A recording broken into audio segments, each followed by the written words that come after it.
abd-ru-shin. The 10 Commandments of God. The Lord's Prayer. The first commandment. I am the Lord thy God. Thou shalt have no other gods but me.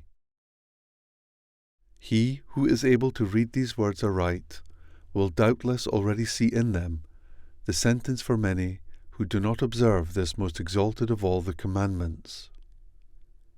Thou shalt have no other gods.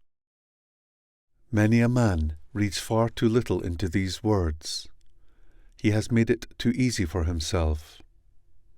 In the first place, he probably thinks of idolaters only as those people who kneel before a row of wooden figures, each one of which represents a particular god.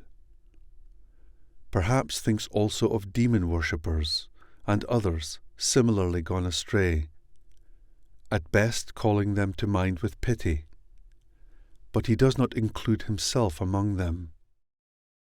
Just take a look at yourselves calmly for once, and examine yourselves as to whether perchance you belong to them after all.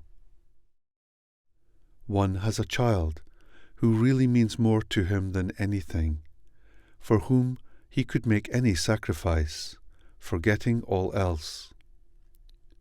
Another sets earthly pleasure far above everything, and with the best volition would in the end be absolutely incapable of renouncing this pleasure for anything, if he were faced with such a challenge as afforded him a voluntary decision.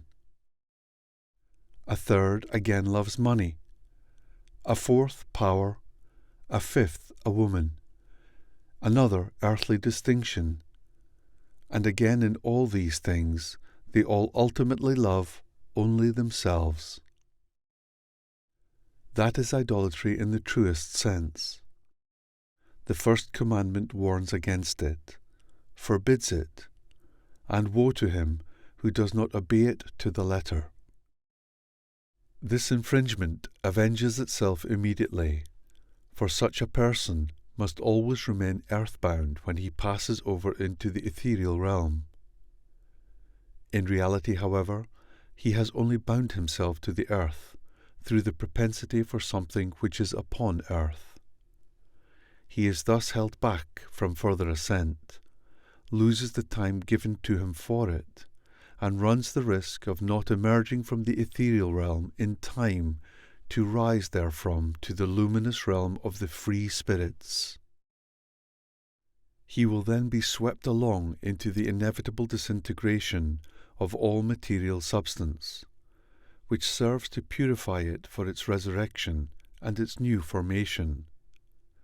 But for the human soul, this is spiritual death to all the personal consciousness it had developed, and therewith also the destruction of its form and its name for eternity.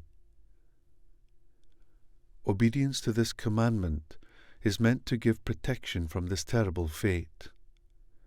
It is the most exalted commandment, because it remains the one most necessary to man. Unfortunately, he is all too apt to yield to some propensity which finally enslaves him.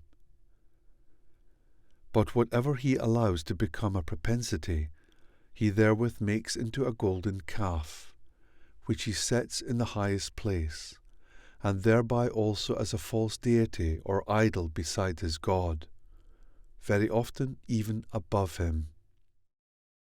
Unfortunately, there are simply too many propensities which man has created for himself, and which with the utmost thoughtlessness he readily adopts.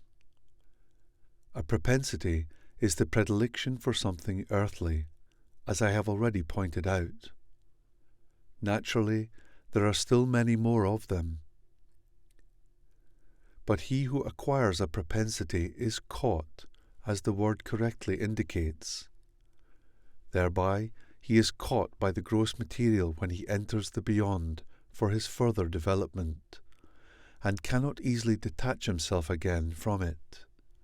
He is thus retarded, held back. One can indeed also call this a curse that remains weighing upon him, The process is the same, no matter how it is expressed in words. If in his life on earth, however, he puts God above all else, not only in his imagination or merely in words, but in his intuition, thus truly and genuinely, in reverential love that binds him as if to a propensity, then through the binding he will at once strive upwards through the same effect when he enters the beyond, for he takes with him the reverence and love for God.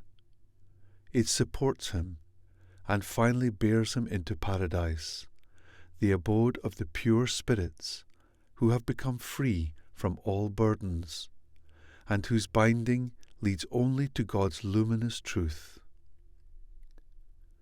Therefore, pay strict attention to the keeping of this commandment. You will be protected thereby from many unfavourable threads of fate.